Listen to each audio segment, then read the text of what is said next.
Alhamdulillahirabbil alamin wassalatu wassalamu ala rasulil amin wa ala alihi wa ashabihi wa man tamassaka bidinihi ila yaumil. Para pengurus Yayasan Bintang Pelajar Indonesia yang dimuliakan Allah SWT, serta jajaran guru, majelis guru, yang terhormat para wali siswa, baik yang boarding school maupun yang ikut dalam program bimbingan belajar. Semoga Allah SWT senantiasa membimbing kita untuk dimudahkan dalam membimbing anak-anak kita menjadi anak-anak yang soleh.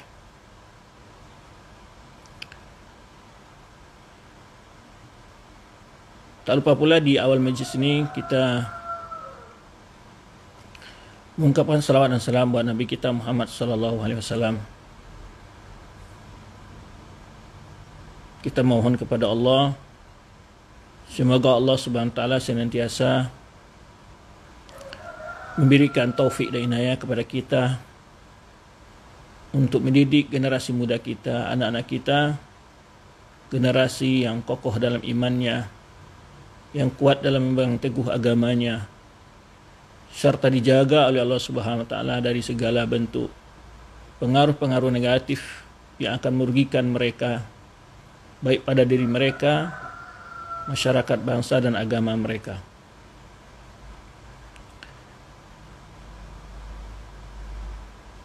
Para wali dan siswa yang dirahmati Allah SWT, pembahasan kita di kesempatan kali ini adalah membahas salah satu topik yang barangkali sangat penting bagi semua. Tugas utama kita sebagai orang tua, kemudian dibantu oleh para lembaga pemerhati kependidikan, baik pondok pesantren atau boarding school yang sudah banyak menyebar di berbagai wilayah di Indonesia. Sesungguhnya pendidikan formal maupun non formal hanyalah untuk membantu kita sebagai orang tua menyukseskan tugas kita. Tapi tanggung jawab utama di dalam mendidik anak adalah pada pundak kita sebagai orang tua. Jadi, tugas utama kita adalah, atau tanggung jawab utama dalam mendidik generasi muda atau mendidik anak kita ada pada pundak kita sebagai orang tua. Bukan pada sekolah, bukan pada guru. Nah, ini yang perlu kita sama-sama ketahui. Namun, keterbatasan yang ada pada diri kita masing-masing, tugas itu kita limpahkan, kita amanahkan, dengan kita juga berkomitmen untuk bekerja sama, baik dalam bentuk komitmen di dalam mematuhi peraturan-peraturan yang dibuat oleh lembaga, maupun komitmen dalam masalah dana dan pembiayaan anak kita. Demikian pula komitmen di dalam memperhatikan dan mengawasi anak-anak kita ketika mereka berlibur di rumah. Para orang tua yang dirahmati Allah Subhanahu wa taala, dalam membahas pembahasan kali ini, kita akan membahas dalam 3 poin penting. Yang pertama adalah tanggung jawab orang tua di dalam mendidik anak-anak mereka. Kemudian yang kedua adalah apa tantangan dalam mendidik anak di zaman digital ini. Yang ketiga, bagaimana upaya-upaya kita mendidik anak kita di zaman digital ini. Jadi ada 3 pembahasan. Yang pertama adalah mas'uliyah al-walidain, al-aba wal ummahat. Tanggung jawab orang tua ya ditinjau secara syar'i dalam mendidik anak-anak mereka. Yang kedua adalah yaitu membahas tentang tantangan yang akan atau yang sedang dihadapi oleh anak-anak di usia remaja di masa digital ini. Yang ketiga pembahasannya nanti adalah apa kiat-kiat yang harus kita lakukan. Pakai kiat yang harus kita lakukan. Pada poin pertama kita lihat berharap memiliki anak yang soleh, memiliki keturunan adalah dambaan setiap orang yang memiliki keluarga. Itu yang pertama. Maka kita lihat para nabi yang tidak mendapatkan keturunan, mereka betul-betul memohon kepada Allah Subhanahu wa taala. Seperti Nabi Ibrahim alaihissalam memohon dengan penuh harap kepada Allah Subhanahu wa taala akan diberi keturunan. Demikian pula Zakaria, dia juga memohon kepada Allah Subhanahu wa taala agar mendapatkan keturunan. Kenapa? Karena keturunan adalah pelanjut daripada tugas dia sebagai seorang dai, sebagai penerus kebenaran, penegak kebenaran. Dia berharap jenjang atau tonggak estafet ini tetap diwarisi atau terwariskan kepada generasi berikutnya. Kerinduannya memiliki keturunan, banyak sekali doa-doa para nabi tentang hal ini. Itu sisi pertama. Yaitu sebenarnya Allah tegaskan dalam firman-Nya, wa Zakaria idh nada rabbahu rabbi la tadharni farda. Berdoa Zakaria. Zakaria ketika memohon kepada Rabb-Nya, Tuhanku, jangan engkau biarkan aku sendirian. Wa anta khairul warithin. Engkau adalah sebaik-baik orang yang mewariskan. Atau yang mewarisi. Lalu Allah jawab, fastajabna lahu wa wahabna lahu Yahya. Kata Allah, lalu kami perkenankan permohonan Zakaria itu dan akan berikan baginya Yahya. Wa asnah lahu zaujah. Lalu kami perbaiki baginya istrinya, pasangannya. Disebutkan bagaimana keluarga ini adalah keluarga yang soleh. Karena Allah Subhanahu wa taala katakan wa asnah lahu zaujah. Ini pentingnya punya istri yang solihah dalam ayat yang mulia ini. Jadi kalau ini kita bahas akan panjang, ya. Cuman kita akan lebih menekankan nanti kiat-kiatnya. Cuman mengingat sedikit betapa pentingnya dan begitu besarnya harapan seorang manusia atau kita di dalam kehidupan ini mendapatkan keturunan. Namun tentu ada konsekuensi dari sebuah harapan itu adalah mendidiknya sesuai dengan ajaran Allah Subhanahu wa taala. Kalau tidak, dia akan menjadi beban kita di akhirat kelak. Namun di sisi lain dia akan membawa keberuntungan bagi orang-orang yang beriman kelak di akhirat. Nanti akan kita sebutkan beberapa ayat-ayat hal-hal yang berbicara tentang hal ini. Ya. Maka lalu Allah katakan innahum kanu syari'una fil khairat. Jadi mana keluarga ini adalah orang-orang yang selalu bersegera, ya, berpacu dalam melakukan kebaikan. Wa yad'unana raghaban wa rahaban wa kanu lana khashi'in. Dan mereka orang selalu memohon kepada kami, kata Allah Subhanahu wa taala, dengan penuh harap dan penuh cemas, harapan dan takut, ya. Wa kanu lana khashi'in. Mereka adalah orang-orang benar, taat kepada, khusyuk kepada kami, kata Allah Subhanahu wa taala. Kalau kita ringkas sedikit, pesan dari ayat ini ada berapa hal. Pertama tadi kita jelas betul harapnya seseorang ingin mendapatkan keturunan. Yang kedua, peran istri di dalam mendidik anak. Yang ketiga adalah bahwa pendidikan anak lebih utama adalah qudwah dalam keluarga. Ini kalau kita, walaupun kita akan membahas nanti kiat-kiat, tetapi dari ayat ini sedikit kita ambil pesan. Jadi qudwah utama dalam keluarga. Maka disebutkan wa aslahna lahu zauja innam kanu syari'un fil khair. Ini tauladan yang baik yang ada dalam keluarga ini. Maka kiat utama dalam keluarga adalah tauladan yang sangat penting bagi seorang anak di dalam keluarga itu. Taib. Jadi kita karena waktu yang terbatas, kita akan bahas poin per poin yang secara ringkas saja. Ya. Jadi dari ayat yang singkat ini, tadi kita sebutkan, ini dalam surah Al-Anbiya ayat 89 sampai 90. Jadi bagi para wali, siswa yang ingin mengcek ayat ini dan juga merenung-renungkan nanti, yang itu catat ayat-ayat yang disebutkan Ustadz, kemudian kita coba lagi baca terjemahannya, kemudian kita renungkan faedah-faedah yang diambil dari ayat tersebut dalam ceramah Ustadz. Nah, ini berfaedah bagi kita. Karena banyak di antara kita hadir pengajian, hadir penjelasan, tapi tidak membawa oleh-oleh pulang. Dan bahkan ilmu itu hanya saat didengar saja, setelah itu lupa lagi. Jadi, wa Zakaria idnada rabbahu rabbi la tadharni farda. Dan Zakaria ketika mohon kepada Rabbnya, Tuhanku jangan biarkan aku sendirian. Ini kerinduan seorang tua ingin mempunyai anak. Wa anta khairul warithin, dan engkau sebaik-baik yang mewarisi. Lalu Allah katakan, kami terima doa Zakaria, kami beri dia. Ya. Apa yang dimintanya yaitu anak yang disebut dengan namanya Yahya. Wa asnahna lahu zaujah. Lalu diperbaiki pasangannya. Jadi dalam mendidik keluarga dimulai daripada diri orang tua.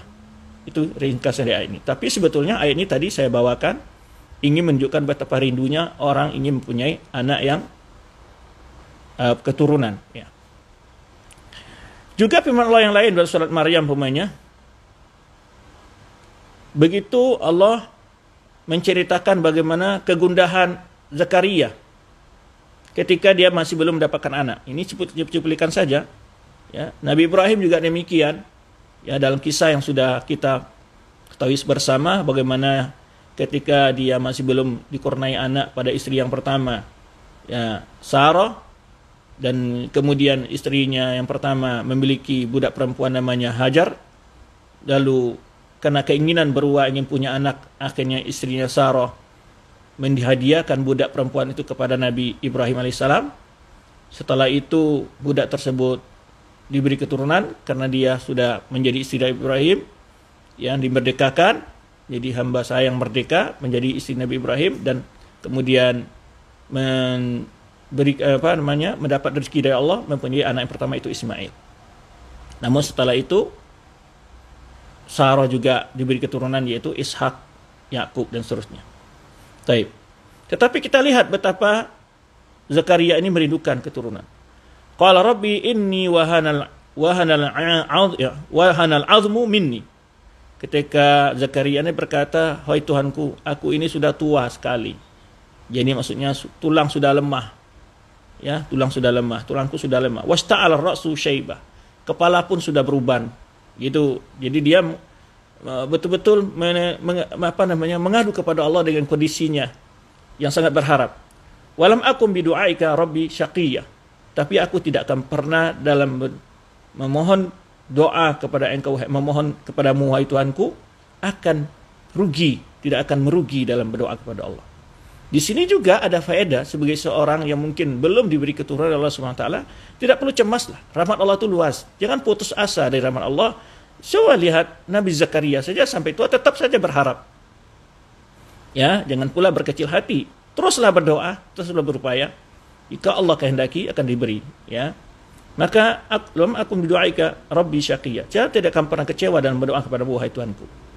Wa inni khiftul mawaliya min wara'i wa kana imraati aqirah. Aku mencemaskan, ya, apa-apa ya kondisi yang akan ada di belakangku. Maksudnya sini siapa yang akan melanjutkan perjuangannya. Jadi permusuhan-permusuhan yang ada dalam tentang kebenaran. Tetapi istriku ada dalam keadaan mandul. Akhirah. Fahabli min ladunka waliyya. Tolong engkau beri aku dari sisimu, yaitu penolong. Itu maksudnya keturunan.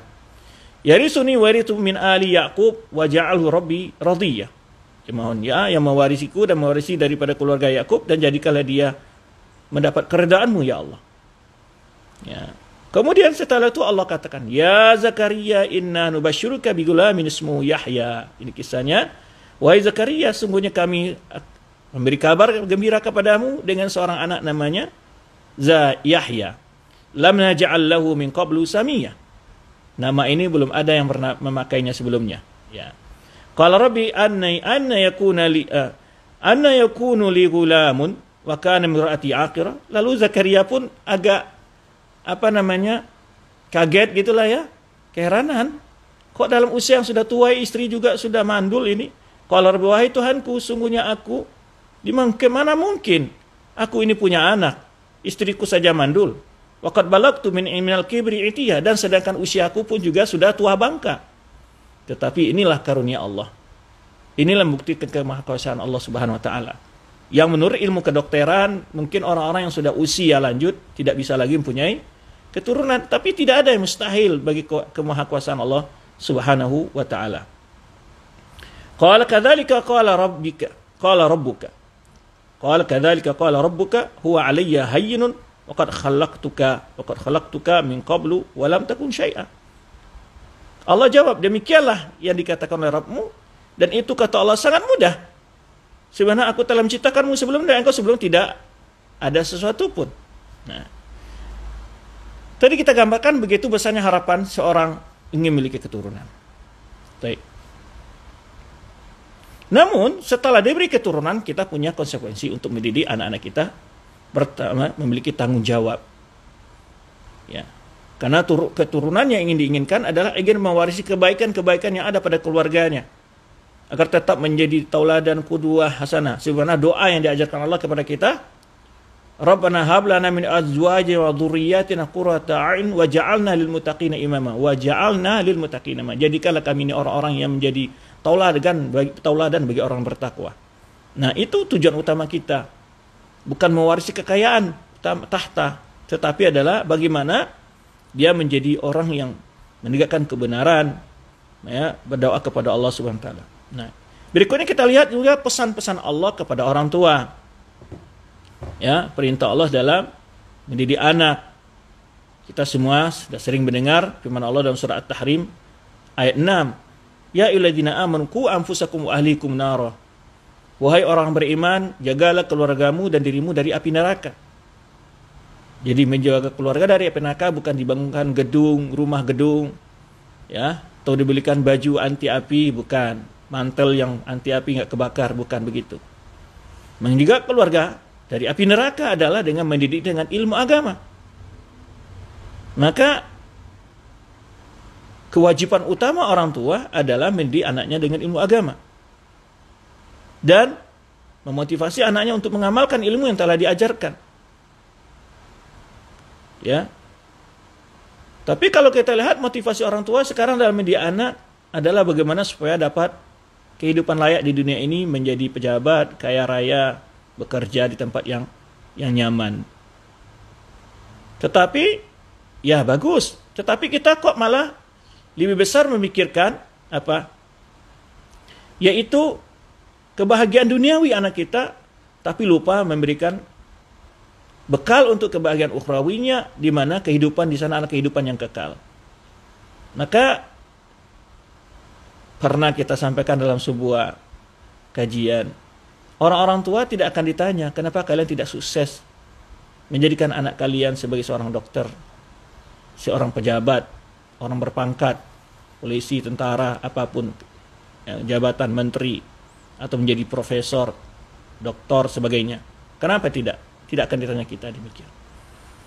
Namun kita akan diminta tanggung jawab kita, kenapa kamu tidak mengajarkan tata cara sholat kepada anakmu? Kenapa kamu tidak memberikan pemahaman akidah yang benar kepada anak? Ya, kalau kita tidak mengajarkan, pasti kita akan ditanya dan akan bertanggung jawab di akhirat kelak. Tapi kita sudah berupaya, karena kita tidak mampu mendidik, tapi kita sudah masukkan ke lembaga pendidikan yang mampu memberikan, menggantikan kewajiban kita itu, ya, dengan komitmen yang telah kita sebutkan di awal. Nah, berarti kita sudah berupaya dengan maksimal. Jika orang tua telah melakukan hal yang maksimal, insya Allah mereka atau orang tua tidak akan, ya, membawa persoalan yang harus dia pertanggungjawabkan kelak di akhirat. Jadi ini kewajiban orang tua. Jadi kewajiban orang tua bukan sekedar memberi makan, pakaian, atau kehidupan layak untuk keturunannya. Tapi Allah katakan ku anfusakum wa ahlikum. Nah, itu berupaya bagaimana menjaga keluarganya dari api neraka. Ya, di akhirat kelak. Kalau di dunia sekarang kita bagaimana menjaga anak kita agar tidak masuk angin. Agar anak kita tidak gelisah tidur, dibelikan AC. Agar anak kita nyaman tidur, dibelikanlah kasur-kasur yang empuk. Segala fasilitas dunia kita berikan. Tapi kadang-kadang betapa naifnya kita tidak pernah membayangkan bagaimana kebahagiaan anak kita di alam kubur. Bagaimana kebahagiaan anak kita kelak setelah di padang mahsyar. Kebahagiaan anak kita ketika saat keputusan terakhir dari persidangan peradilan akhirat, surgakah ataukah neraka. Para wali siswa yang dimuliakan Allah Subhanahu wa taala. Maka perlu kita sesekali merenungkan apakah kewajiban utama kita kepada anak kita telah kita laksanakan atau baru hanya kita masih memperhatikan kebutuhan luar dari anak kita, tampilannya yang ya, pakaiannya, kendaraannya, rumah, ya, makan, segala macamnya. Bahkan begitu pentingnya pendidikan orang tua, Rasulullah SAW menegaskan bahwa setiap anak itu lahir dalam keadaan fitrah, memiliki akidah yang benar, akidah tauhid. Kullu maulidin yuladu 'alal fitrah.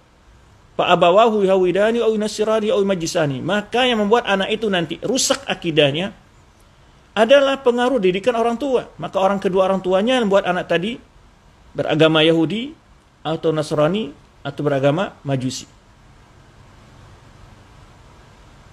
Apakah orang tuanya beragama Majusi? Boleh saja orang tuanya beragama Islam, tapi karena tidak ada pendidikan anaknya anaknya terpengaruh dengan pemahaman-pemahaman agama lain, budaya-budaya lain. Ya. Nah, jadi ayat yang mulia ini menjelaskan, bukan ayat, hadis yang mulia ini, ya, sabda Rasulullah SAW ini menjelaskan, ya, begitu besarnya efek pendidikan orang tua. Kelalaian orang tua dalam mendidik anak akan berefek kepada rusaknya akidah anak. Maka di sini perlu kita mencari lembaga pendidikan yang dapat, ya, membantu kita menyukseskan tugas kita kepada anak-anak kita. Juga kewajiban kita untuk memberikan lingkungan yang sehat. Karena di antara faedah dari hadis ini adalah pengaruh lingkungan. Mulai dari lingkungan keluarga, kemudian lingkungan tetangga, dan lingkungan warga. Maka perlu kita jaga anak-anak kita. Mencarikan lingkungan yang sehat, agar anak kita, ya, tidak terpengaruh dengan budaya-budaya yang merusak akidahnya. Sekarang lingkungan bukan tetangga, bukan warga. Tapi lingkungan sekarang lingkungan dunia maya. Nah, ini yang kita akan sebutkan nanti. Yaitu kita tidak tahu siapa kenalannya. Kita tidak tahu di mana bermainnya. Ya.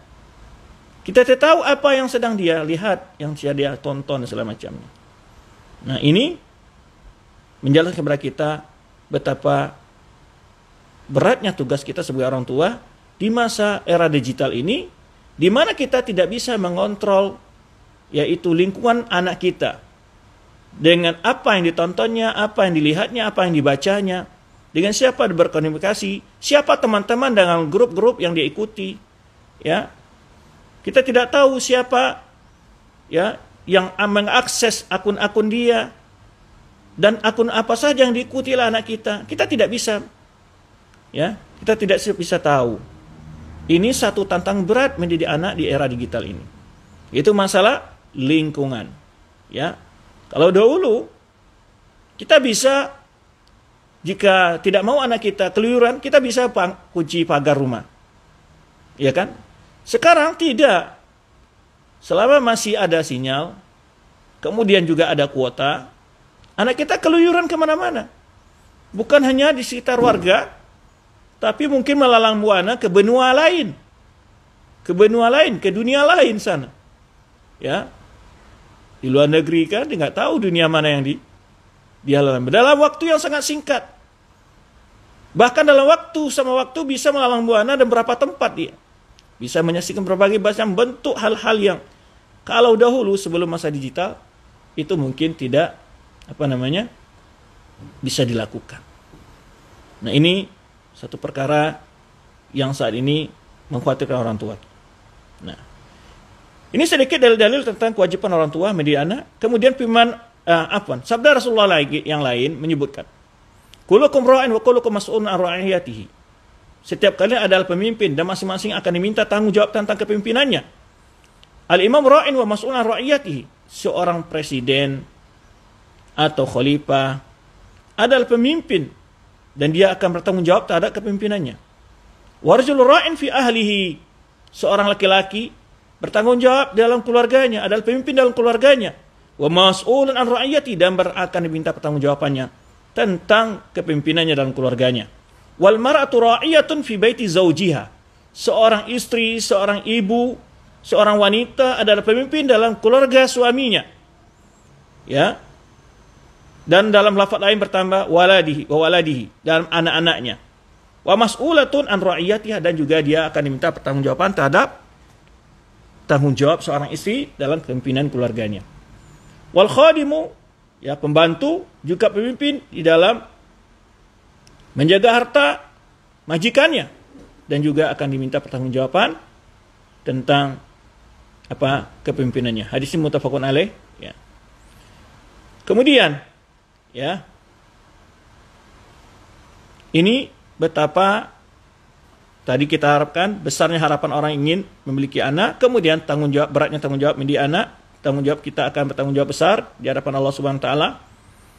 Ya, tadi sudah kita tegaskan, tidak akan ditanya tentang berapa miliar warisan yang kamu tinggalkan untuk anakmu, ya, sampai di mana jabatan yang dapat kamu raih untuk anakmu, tidak akan ditanya kita. Tetapi kita akan ditanya, kenapa anakmu tidak berhijab, menutup aurat? Kenapa anakmu tidak sholat? Kenapa anakmu tidak berpuasa? Kenapa anakmu berbuat syirik?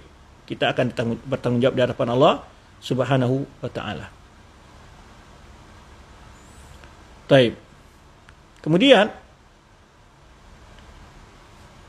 perlu kita ketahui lagi, apa keberuntungan ketika orang, ya, memiliki keturunan yang soleh.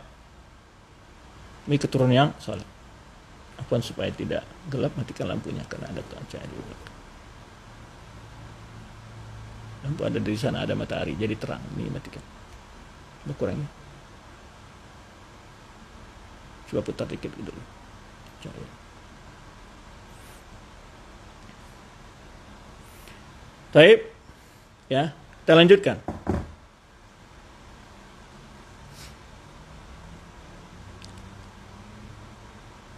Kebahagiaan seorang orang tua ketika memiliki anak keturunan yang baik. Dan begitu penting memiliki anak keturunan baik, kita diajarkan dalam Al-Quran bagaimana berdoa kepada Allah Subhanahu wa taala. Rabbana hab lana min azwajina wa dhurriyyatina qurrata a'yun waj'alna lil muttaqina imama. Ya Allah, berilah kami, ya, Rabbana hab lana, dari istri-istri, keluarga dan anak-anak kami, wa dhurriyyatina, yaitu yang dapat menghibur, ya, hati. Qurrata a'yun, penghibur hati, penghibur kebahagiaan, ya. Wa ja'al muttaqina imama, jadilah kami contoh teladan bagi orang-orang yang bertakwa. Apa kebahagiaan yang akan dapat oleh seorang tua mendidik anak yang baik di akhirat kelak? Jadi Rasul kita sallallahu alaihi wasallam gambarkan dalam hadisnya, idza mata ibnu adam inqata amaluhu, bila seseorang anak Adam meninggal, maka terputuslah segala amalannya illa min salas, kecuali 3 hal. Ya. Di antaranya adalah waladun salihun yad'u lahu. Hadis riwayat Imam Muslim, itu anak soleh yang mendoakannya. Meninggalkan anak yang soleh jauh dari lebih baik daripada meninggalkan harta yang melimpah ruah. Gimana bayangkan seorang tua, ya, mungkin merindukan ketika sudah tua di dunia ini mendapat bantuan dari anaknya, kiriman, ya, anaknya sudah bekerja. Sekarang orang tua sudah tidak bisa berbuat apa-apa lagi, ya, tenaga sudah tidak mampu lagi untuk bekerja. Mengharap sekali kirimannya, anaknya. Tetapi harapan di akhirat kelak, ketika saat dia tidak memiliki apa-apa di hadapan Allah Subhanahu wa taala, ya, sisa kubur, penderitaan di padang mahsyar, dan berbagai perjalanan rute di akhirat kelak, dia selalu diiringi oleh doa anaknya. Saat dia akan dijangkau oleh api neraka, anaknya mengatakan, Rabbighfirli wa li walidayya warhamhuma kama rabbayani shaghira. Seketika api yang telah mulai menjalar mengarah ke dirinya surut kembali. Siapa yang tidak akan berbahagia mendapatkan doa dari anaknya yang akan jauh lebih berarti dari uang yang miliaran sekalipun. Di alam kubur ketika dia sesak dengan persiksaan yang ada di kubur, berkat doa dari anaknya, Allah lapangkan kuburnya, Allah terangkan kuburnya, Allah lepaskan dia disiksa kubur. Sesungguhnya kebahagiaan lepas dari azab Allah di akhirat kelak ataupun di alam kubur jauh lebih besar dan lebih baik daripada gedung yang mewah dibangunkan oleh seorang anak buat kita. Maka jadikan motivasi kita dalam mendidik anak kita adalah menjadi anak yang soleh. Ini motivasi dari hadis ini, untuk menjadi anak yang soleh. Karena anak yang soleh, dia akan mampu beradaptasi dengan segala kondisi. Dalam keadaan musibah, dalam keadaan mendapat harta, dalam keadaan mendapat pejabatan, dia akan selalu bisa menunaikan kewajiban-kewajiban dan tanggung jawabnya dengan baik jika dia adalah anak yang soleh. Bayangkan, Allah gambarkan bagaimana kebahagiaan orang yang punya anak yang soleh berkumpul bersama keluarganya di surga Allah Subhanahu wa taala. Kita mohon kepada Allah semua kita dikumpulkan dan keluarga kita kelak di akhirat oleh Allah SWT dalam surganya. Dalam surah At-Tur Allah kisahkan bagaimana orang muttaqin, orang yang bertakwa berbahagia dalam surga Allah Subhanahu wa taala. Innal muttaqina fi jannatin wa na'im. Sesungguhnya orang-orang muttaqin itu berada dalam surga dan kenikmatan yang begitu luar biasa. Fakihina bima atahum rabbuhum. Mereka menikmati buah-buahan yang diberikan kepada mereka oleh Rabb mereka. Wa waqahum rabbuhum adzabal jahim. Dan Rabb mereka telah menjauhkan, menyelamatkan mereka dari azab yang pedih. Kulu washrabu hani'an bima kuntum ta'malun. Makanlah dan minumlah, nikmatilah dengan bersenang-senang sebagai balasan terhadap amal yang telah kalian lakukan di dunia, kata Allah. Kemudian muttaqina ala surin masfufatin wa zawajnahum bihurin in. Mereka duduk di atas sofa-sofa yang begitu mewah, yang bertenggekan. Lalu kata Allah, kami beri mereka istri dari bidadari. Kemudian diceritakan siapa lagi yang akan berkumpul dengan keluarganya. Lihat lanjutan ayat. Walladzina amanu wattaba'at dzurriyyatuhum, dan orang-orang yang beriman dan diikuti oleh zuriyah mereka, wattaba'at dzurriyyatuhum biimanin, lalu mereka diikuti oleh anak keturunan mereka dalam beriman, alhaqna bihim dzurriyyatahum, kata Allah, kami akan kumpulkan mereka dengan keluarga-keluarganya, dengan anak-anaknya. Wa ma alasna min amali min syai', dan tidak sedikit pun kami akan merugikan amalan mereka. Kullu imri'in bima kasaba rahim, masing-masing manusia akan bertanggung jawab terhadap perbuatannya. Faedah yang kita ambil di sini adalah Allah mengkabarkan waladina amanu wattaba'athum dzurriyyatuhum biimanin alhaqna bihim dzurriyyatahum. Orang-orang yang beriman lalu juga diikuti oleh anak-anaknya, generasi anak keturunannya juga dengan iman, Allah katakan kami akan kumpulkan mereka, akan pertemukan mereka. Di mana? Yaitu ayat yang sebelum menceritakan di dalam surga. Innal muttaqina fi jannati wa na'im. Itu surga Allah yang penuh nikmat. Inilah keberuntungan. Kalau di dunia sekarang betapa rindunya kita kepada anak-anak kita dan pengen kumpul selalu, ya. Bagaimana kelak di akhirat jika perbedaan antara kita dan anak kita jauh, satu di surga, satu di neraka, atau barangkali malah sama-sama di dalam neraka. Na'udzubillah min dzalik. Tapi Allah gambarkan orang yang beriman dan mendidik keluarga mereka dan iman, Allah akan pertemukan mereka dalam surga Allah Subhanahu wa taala. Mereka akan berbahagia, akan menikmati berbagai kenikmatan yang Allah sediakan dalam surga. Maka ini adalah harapan kita. Inilah hendaknya visi dan misi orang tua dalam mendidik anak mereka. Baik. Orang tua hanya berusaha, keputusan berada di tangan Allah Subhanahu wa taala. Kalau kita sudah maksimal, kalau kita sudah berusaha dan maksimal agar mendidik anak kita dengan didikan yang baik, didikan Islam, namun kehendak dan takdir Allah berbeda. Disitulah ujian bagi kita. Dan apa yang Allah berikan pasti ada hikmahnya. Bukan hanya kita mendapat ujian seperti itu. Nabi Nuh saja juga punya anak yang tidak soleh. Wanada Nuh ibnahu wa kana fi ma'zalin ya bunayya. Ya, wanada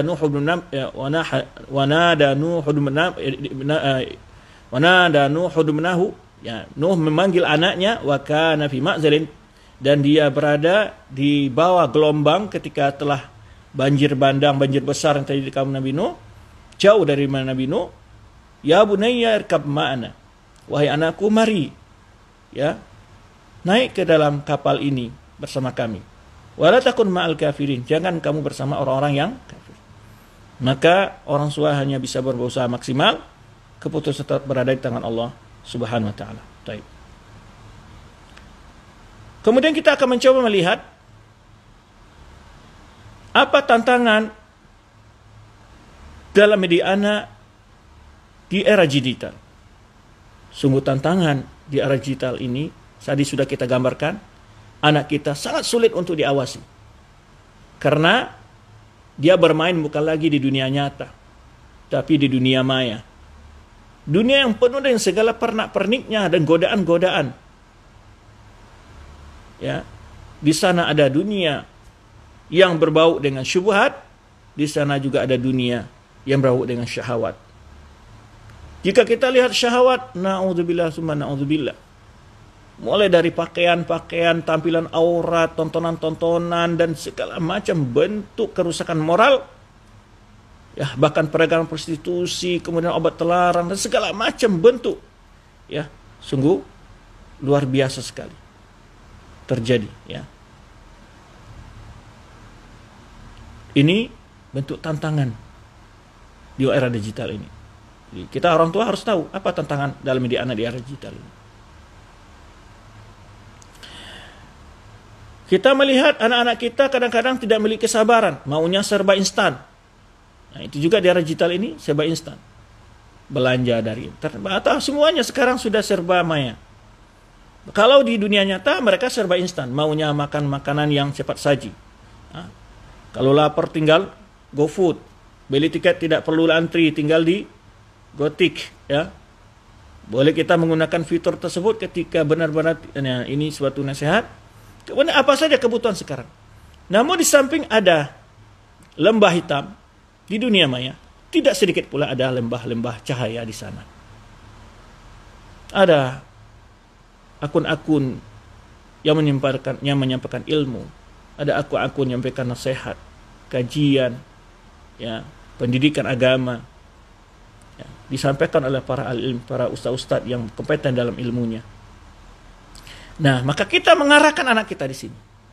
Kita tidak mungkin akan melarang mereka secara total dari menggunakan gadget itu. Ya, tidak mungkin. Dari menggunakan alat komunikasi tidak mungkin. Karena ini sudah zamannya, sudah zamannya. Kadang-kadang barangkali kebutuhan kepada HP kayaknya lebih butuh daripada makan dan minum oleh sebagian orang. Coba bayangkan. Kebutuhan beli kuota jauh lebih penting daripada, ya, membeli pakaian atau membeli makanan, ada minumnya. Kebutuhan biologis atau kebutuhan kepada makan dan minum. Nah. Kemudian, ya, sebetulnya suatu hal yang membuat efek buruk dari itu semua adalah adanya sikap malas dalam diri anak kita untuk bekerja, untuk menghadapi tantangan. Karena sudah termanjakan dengan aplikasi-aplikasi. Ya. Sudah termanjakan oleh aplikasi tersebut. Tidak ada namanya berpanas-panas untuk keluar beri tiket, tidak antri, tidak semacam. Jadi menyebabkan anak kita tidak terbiasa dengan tantangan. menyebabkan anak kita terbiasa dengan hambatan.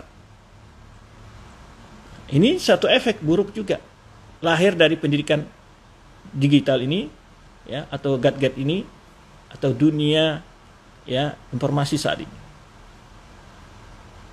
Efek lain adalah buruknya hubungan sosial anak kita.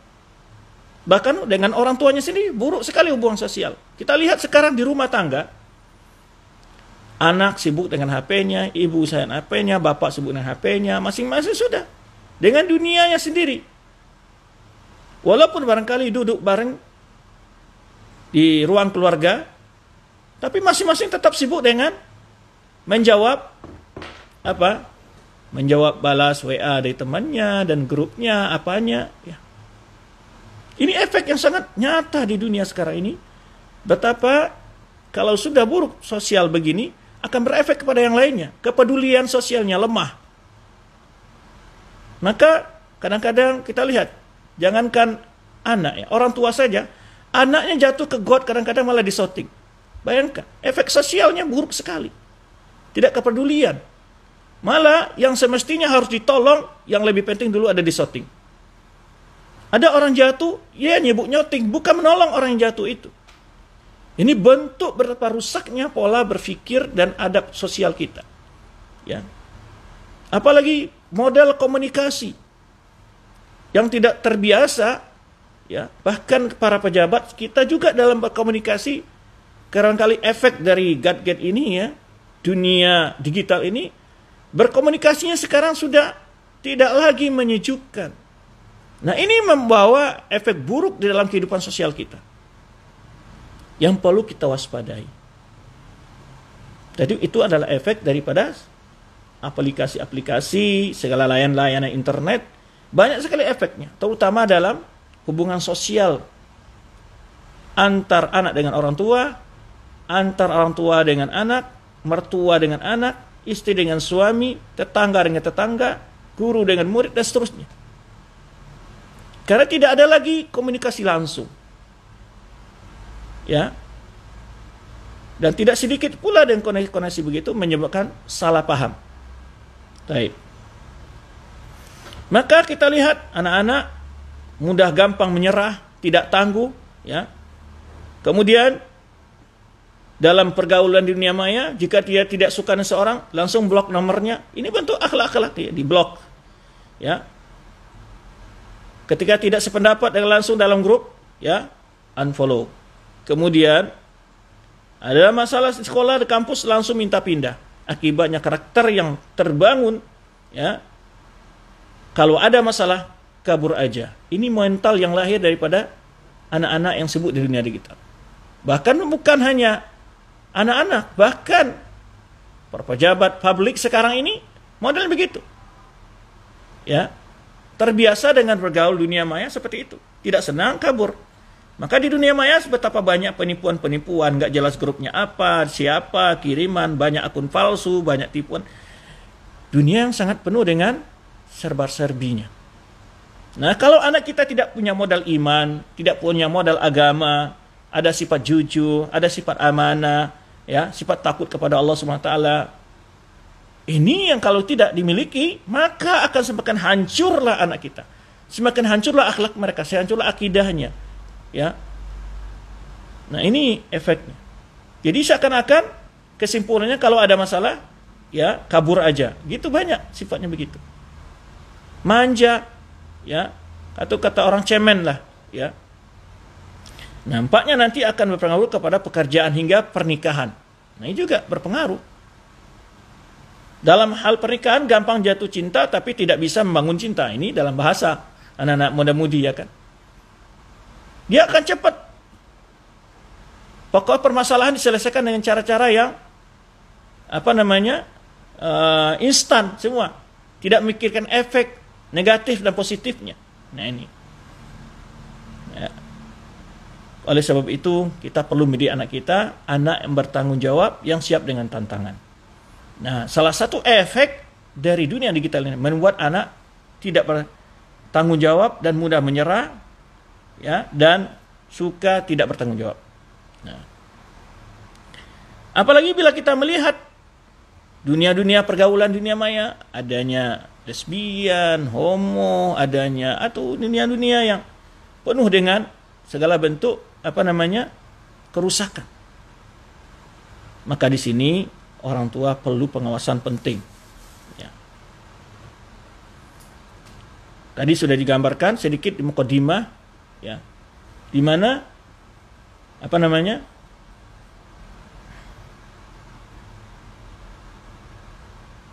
tantangan di dunia maya di era digital ini berat sekali, yaitu dunia syubhat dan syahwat. Di dunia digital, anak-anak kita berselancar di dunia maya, itu tantangan luar biasa. Pemikiran-pemikiran syubhat menyebar di mana-mana. Ada kadang-kadang dunia ateis, itu dia siapa ya? Semua orang kan bisa nulis, semua orang bisa menumpahkan segala isi perutnya istilahnya di dunia maya itu. Karena dia tidak ada akan malunya jika dia salah. Karena orang nggak tahu siapa di mana tempatnya. Bahkan mungkin akunnya juga bisa kalau dia punya masalah, tutup, selesai. Ya, kalaupun dia tidak kalau dia mendapat tantangan ataupun hinaan ataupun bully, dia mudah tutup akunnya, hapus dan terus buat akun baru. Atau kemungkinan dia juga buat akun palsu dari awal. Dan ini pernah kita sampaikan dalam materi, yaitu kalau nggak salah judulnya bagaimana kita bermedia sosial atau panduan Islam dan dunia sosial. Bisa dilihat di YouTube tentang ceramah ini, efek buruk daripada dunia digital ini terhadap akhlak kepribadian kita, penipuan yang tidak sedikit, kemudian betapa beratnya tantangan tanpa dibuka pun, ya, iklan muncul dengan pakaian-pakaian yang tidak senonoh, ataupun tampilan-tampilan tawaran untuk menonton TV dan seterusnya. Ya, maka dari itu kita bersama harus waspada dengan hal ini. Baik, itu tantangan. Sekarang kita masuk kepada apa? Apa kiat-kiat? Pertama, kita akan lihat kiatnya dalam pendidikan Al-Quran. Dalam pendidikan dalam Al-Quran ini, lihat pentingnya pendidikan akidah bagi anak. Makanya Allah ceritakan tentang Luqman dalam mendidik anaknya. Wa idh qala Luqmanu li ibnihi wa huwa ya'idhu ya bunayya la tusyrik billahi inna syirka la dzulmun. La tusyrik billahi inna syirka la dzulmun adzim. Ini Allah gambarkan tentang kisah Luqman, seorang hamba yang soleh ini, agar dijadikan tauladan bagi orang tua dalam mendidik anak mereka. Dan ketika Luqman berkata pada anaknya, dan dia memberi pelajaran kepada anaknya, menasihati anaknya, wahai anakku, janganlah engkau bersyirk kepada Allah. Semua kesyirikan itu adalah kezaliman yang amat besar. Ya, karena waktu yang membatasi kita. Dalam kisah Luqman ini ada berapa? Pertama, dalam menasihati anak harus dengan bahasa-bahasa yang menyentuh. Bahasa yang mendekatkan kita dengan anak itu. Tidak membuat kita jarak dalam bahasa itu. Digunakan kalimat ya bunayya, kalimat wahai anakku. Ya. Bukan menggunakan bahasa-bahasa yang biasa digunakan, lo, gue, kemudian membuat anak-anak kita terbiasa. Coba didik dalam Quran kita dengan bahasa yang sopan anak kita. Semoga di luar rumah juga dia memberikan tauladan kepada teman-temannya. Ya. Nah, ini Allah ceritakan bagaimana Luqman memberikan pendidikan pada anak. Ya bunayya, dengan bahasa yang sangat halus, lembut, menyayangi. Tapi materinya apa? Tauhid dulu yang diajarkan. Kemudian Allah malah menggambarkan bagaimana sikap seorang anak jika orang tuanya yang malah membawa kepada kesyirikan. Wa in jahadaka ala tusyrika bi ma laysa laka bi ilm fala tuti'huma wa sahibhuma fid dunya ma'rufa. Ini pendidikan bagi orang anak. Anak punya ilmu, sudah belajar, namun orang tuanya masih belum sholat atau terdapat banyak hal-hal yang juga bertentangan agama yang dilakukan orang tuanya, maka anak harus bersikap bagaimana? Beradab sama orang tuanya. Bahkan kalau dia pun ada orang tua yang membuat anak untuk berbuat syirik, jangan taati kedua orang tuamu, tetapi tetap gaul keduanya di dunia dengan cara yang baik. Nah, ini bentuk adab-adab yang harus diberikan kepada anak kita. Dan ini juga contohkan Rasulullah SAW bagaimana menasihati pendidikan akidah kepada anak, ketika memberikan nasihat kepada Ibnu Abbas, ya gulam inni u'allimuka kalimatin. Wahai anak muda, aku ingin sampaikan beberapa nasihat untukmu. Ihfazillah yahfazuk. Ini materi ini. Jagalah Allah, Allah akan menjagamu. Ihfazillah tajid tujahak. Jagalah Allah, engkau akan selalu mendapati Allah di hadapanmu. Idza sa'alta fas'alillah. Ini tauhid. Jika meminta, minta kepada Allah. Memohon, berdoa, minta kepada Allah. Wa ista'anta fasta'in billah. Jika mohon pertolongan kepada Allah. Wa'lam anna al-umma law istamu ala yanfa'uka bi syai'in lam yanfa'uka illa bi syai'in qad kataballahu lak. Ini beriman kepada takdir. Ketahuilah jika semua umat manusia ini sepakat untuk memberikan manfaat sesuatu kepadamu, tidak akan mampu kecuali hal yang telah Allah takdirkan bagimu. Wal istamu ala yadurruka bi syai'in. Jika mereka sepakat memberikan mudarat untukmu dengan sesuatu, tidak akan bisa la yadurruka dengan sesuatu pun, tidak akan bisa memberikan mudarat kecuali apa yang Allah takdirkan akan menimpamu. Nah, diberikan pendidikan keimanan, hubungan anak dengan Allah dulu. Ya, kemudian memberikan keimanan kepada takdir biar dia teguh, sabar menghadapi ujian hidup ini. Kemudian setelah itu juga adab bersama orang tua. Baik. Kedua, pendidikan ibadah. Setelah akidah, didik anak kita beribadah. Makanya nasihat dari Luqman kepada anaknya, ya bunayya aqimis shalah. Nah, nasihat daripada Luqman tadi, setelah nasihat itu lanjutkan nasihat, wahai anakku, tegakkan salat, laksanakan salat. Nah, ini kadang-kadang orang tua malah salah kaprah. Ketika anak terlambat sekolah marah, ketika anak terlambat salat enggak marah. Ya kan? Nah, wahai anakku aqimis shalah, wa'mur bil ma'ruf wanha 'anil munkar. Wahai anakku, tegakkan salat dan suruhlah kepada yang baik dan cegah yang mungkar. Nah, ini membuat anaknya harus memiliki kepribadian. Tidak mudah tertenggelam dalam suasana yang ada dan lingkungan, tapi dia harus bisa memilih yang benar dan menolak yang salah. Nah, ini perlu didikan kepada anak kita. Wasbir ala ma asabaka inna dzalika min azmud. Sabar dalam segala perkara yang kamu hadapi menimpamu, wahai anakku, karena itu adalah suatu perkara yang sangat besar. Ya. Kemudian Allah perintahkan bagaimana orang tua agar mendidik anak dengan salat. Wa'mur ahlaka bis shalah wastabir 'alaiha. Suruhlah anakku melaksanakan salat, suruhlah keluargamu melaksanakan salat. Wastabir, di sini beda wasbir wastabir. Wastabir ini penekanan yang lebih tegas lagi sehingga ditambah huruf ta di situ. Wastabir 'alaiha. Benar-benar sabar menyuruh anak kita, bukan suruh 2 kali 3 hari. Walaupun setiap waktu, walaupun setiap hari, walaupun jangan pernah bosan menasihati anak untuk selalu salat, ya. Kemudian juga hadis Rasulullah, muru auladakum bis shalah wa abna'u sab'in. Suruhlah anak kalian melaksanakan salat kalau sudah berumur 7 tahun. Wadribu ma'alaiha wa ma'amna 'ashrin, dan boleh mereka itu dipukul apabila sudah berumur 10 tahun masih enggan melaksanakan salat. Wa farraqu bainahum fil madaji', lalu bedakan tempat tidur mereka. Kalau sudah berumur 10 tahun untuk mengenai hal-hal yang pergaulan bebas, terjadi hal-hal yang tidak diinginkan baik lesbi ataupun homo dan selain macamnya, pisahkan tempat tidur mereka. Nah, ini anak kalau sudah 10 tahun, yaitu jangan jadikan anak laki-laki dan perempuan yaitu satu kamar, harus dibedakan kamarnya mereka. Kalau anak laki sama laki-laki juga tidak boleh tidur dalam satu tempat tidur yang sama. Ini banyak sekali tuntunan-tuntunan Islam yang perlu juga dipelajari oleh orang tua sehingga ketika mendidik anak juga tahu. Kemudian pendidikan akhlak bagi anak. Maka dalam wasiat Luqman itu juga terdapat wasainal insana biwalidayhi. Kami wasiatkan manusia itu dengan kedua orang tuanya, hamal ummuhu wahnan ala wahnin, di mana ibunya telah mengandung dalam keadaan lemah dan bertambah lemah. Wa fisalu fi amaini, yang telah menyusukan dalam 2 tahun. Anishkurli, hendaklah dia bersyukur kepadaku, wa walidaik, dan kedua orang tuamu, kata Allah Subhanahu wa taala. Ya.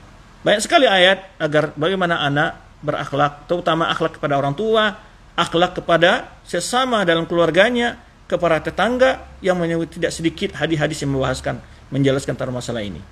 Baik. Kemudian, ya, seperti pendidikan Rasulullah SAW kepada anak mendidik akhlak dalam anak tiri beliau semuanya Umar bin Abi Salamah, ya gulam samillah wa qul bi yaminik wa kul mimma yalik. Hadisnya bahkan Bukhari Muslim, wahai anak muda, makan dengan menyebut nama Allah, makan dengan tangan kanan dan ambil yang terdekat kepadamu. Ini ada adab harus diajar anak kita. Adab makan, adab minum. Kadang-kadang bagaimanakah anak akan beradab? Orang tua sering makan pakai tangan kiri. Nah, ini kan juga menyedihkan. Orang tua aja sering makan pakai tangan kiri, karena anaknya akan berpunya adab dalam adab makan, adab minum seterusnya. Ya. Taib. Yang keempat, memberi keteladanan kepada anak kita. Ini yang penting tadi sudah kita tegaskan, ya. Harus memberi keteladanan kepada anak kita. Ya. Contoh ini dalam ayat Al-Qur'an, "Idz qala rabbu aslim qala aslamtu rabbil alamin." Ini ketika Nabi Allah berkata kepada Ibrahim, ya, tunduklah kepadaku, kata Allah, maka Ibrahim mengatakan, aku tunduk kepadamu, ya, aku tunduk kepada Rabbul Alamin.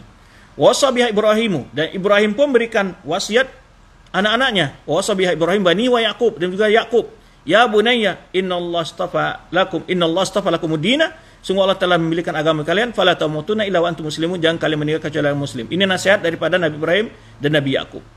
Kemudian ini nasihat bagaimana Nabi Yakub mengambil tauladan dari orang tuanya. Karena ayahnya sebelum Ibrahim juga memberikan nasihat seperti itu. Jadi ada tauladan dalam keluarga. Ini contoh lain disebutkan dalam hadis Nabi SAW. Yaitu kisah dari Muslim bin Abi Bakrah mengisahkan anu kana yasma'u walidahu, dan dia mendengar orang tuanya yaqulu fi dubri shalah, setiap selesai salat, Allahumma inni a'udzubika minal kufri wal faqri wa adzabil qabri. Dia mendengar orang tuanya berdoa begini, ya Allah, aku memohon perlindungan denganmu dari kekufuran, kefakiran, dan azab kubur. Faja'altu ad'u bihinna. Aku pun mendoa, menghafal doa itu. Karena dia melihat orang tuanya suka membaca doa itu. Ya. Faqala ya bunayya, anna alimta haula al-kalimat. Lalu orang tuanya tanya, hai anakku, di mana kamu dengar hal itu? Qultu ya abati, sami'tuka tad'u bihinna fi dubur shalah. Wahai ayahku, aku dengar kamu membaca doa itu setiap selesai salat. Fa'akhadtuhunna anka, aku ambil itu dari kamu. Ya. Qala falzamahunna ya bunayya. Lalu orang tua mengatakan, hai anakku, selalulah baca wahai anakku doa itu. Fa inna nabiyallah, kan Nabi sallallahu alaihi wasallam kana yad'u bihinna fi dubur shalah. Kan Nabi sallallahu alaihi wasallam selalu baca doa ini setiap selesai salat. Nah, ini tauladan dari anak kita. Tauladan yang baik sangat penting dalam keluarga. Ya. Maka kalau seandainya dalam keluarga itu orang tuanya biasa ketika dengar azan melihat mengambil wudhu, kemudian umpamanya pada waktu-waktu tentu orang tuanya baca Al-Quran, coba lihat anak-anak yang masih kecil. Coba lihat anak yang masih kecil, kadang-kadang orang tuanya tidur dibangun, abi-abi, orang udah azan. Bangunkan kita untuk salat. Karena dia melihat aktivitas kita kalau orang azan, keluar rumah, ngambil wudhu, kemudian berjalan ke masjid. Ya. Dan ketika kita terbiasa membaca Al-Quran di rumah, coba lihat anak-anak yang masih kecil juga diambil buku, terus dia juga kayak membaca Al-Quran. Ini pentingnya contoh tauladan dalam keluarga. Ya, baik dalam berbahasa, mau dalam berakhlak, mau dalam beribadah. Yang kelima ada memiliki kesabaran dalam mendidik anak. Ini penting bagi orang tua. Di masa ini anak-anak yang sudah, kalau dia tidak nyaman dengan orang tuanya, malah nanti akan mencari teman-teman ya, yang lebih dia suka. Maka tadi dalam menyuruh anak sholat, wastabir alaiha, kesabaran yang besar harus orang tua dalam mendidik anaknya. Ya. Kemudian yang keenam adalah menjaga anak untuk mengajak anak untuk bermusyawarah. Nah, anak kita kan sudah remaja. Ya, usia remaja. Itu tidak mungkin untuk didikte seperti anak kecil. Saat berumur 5 tahun, 10 tahun ke bawah belum bisa, nggak bisa. Mereka sudah punya bisa membanding, bisa sedikit juga menjawab segala macamnya.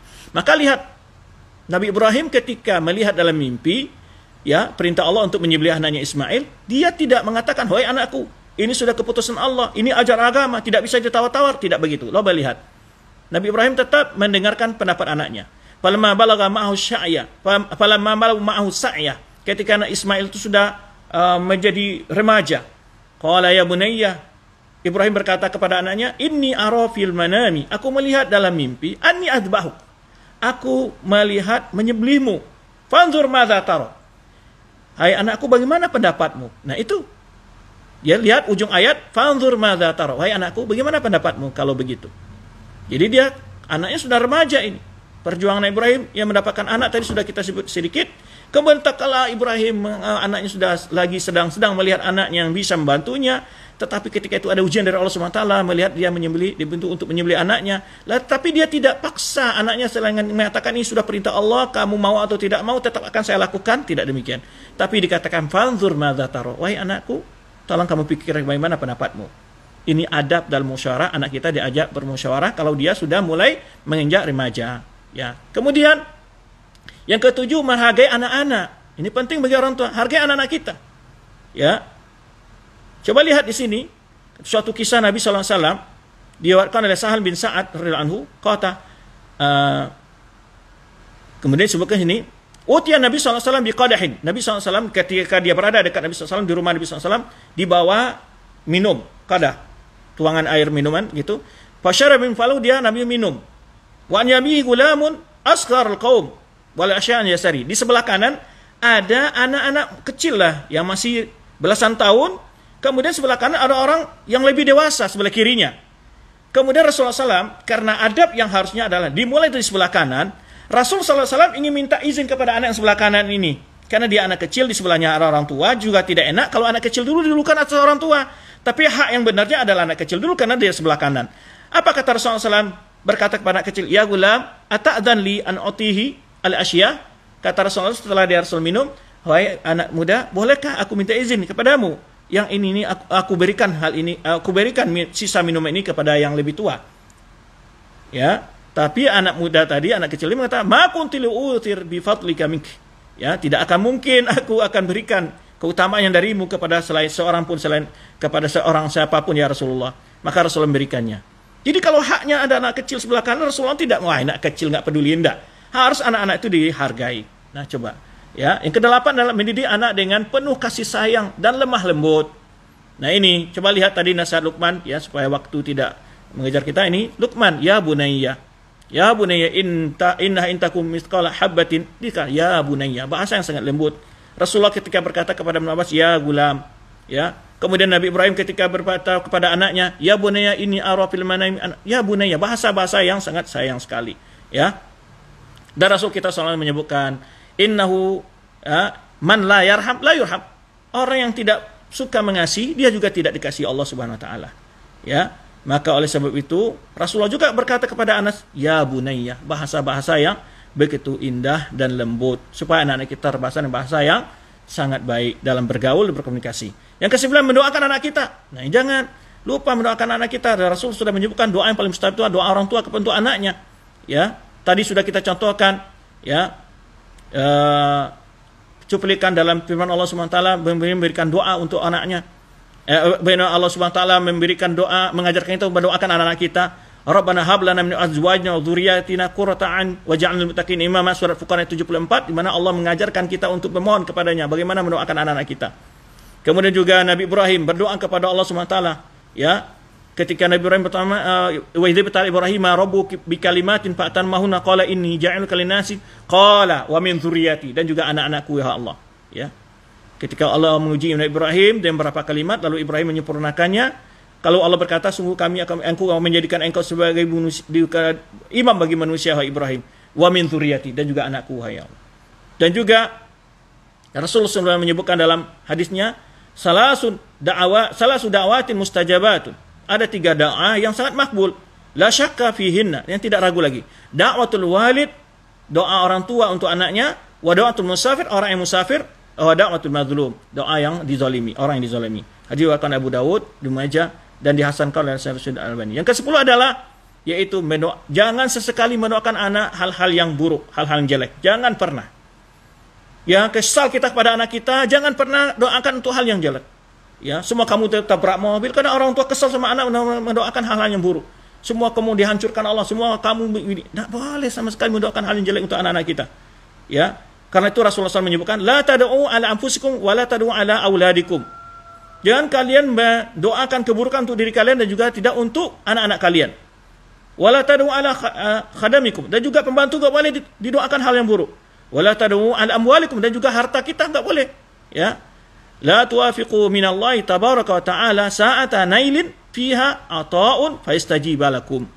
Ya, jangan sampai nanti ketika kita berdoa itu ada tepat pada doa dikabulkannya, doa yang mustajab itu. Di waktu yang mustajab lalu kita berdoa seperti itu, dikabulkan Allah nanti. Ini bahaya sekali. Ya. Kemudian juga ya, kisah bagaimana kita juret. Kisah juret ini apa? Yaitu orang tuanya kesal ketika juret masih sholat sunnah dan orang tuanya memanggil, maka dia ragu antara melanjutkan sholat atau tidak. Ketika itu orang tuanya kesal, ya lalu dia berdoa, ya, untuk anaknya, untuk difitnah. Akhirnya anaknya juret mendapat fitnah. Nah, inilah beberapa kisah yang dapat kita bahas, beberapa hal yang dapat kita jelaskan. Semoga apa yang kita bahas ini dapat kita ambil faedahnya, karena waktu membatasi kita, ya, sehingga hanya ringkas dan secara ringkas saja yang dapat kita jelaskan. Wallahu a'lam bishawab. Terima kasih atas segala perhatian, mohon maaf atas segala kekurangan. Subhanakallahumma bihamdika asyhadu an la ilaha illa anta astaghfiruka wa atubu ilaik. Wassalamualaikum warahmatullahi wabarakatuh.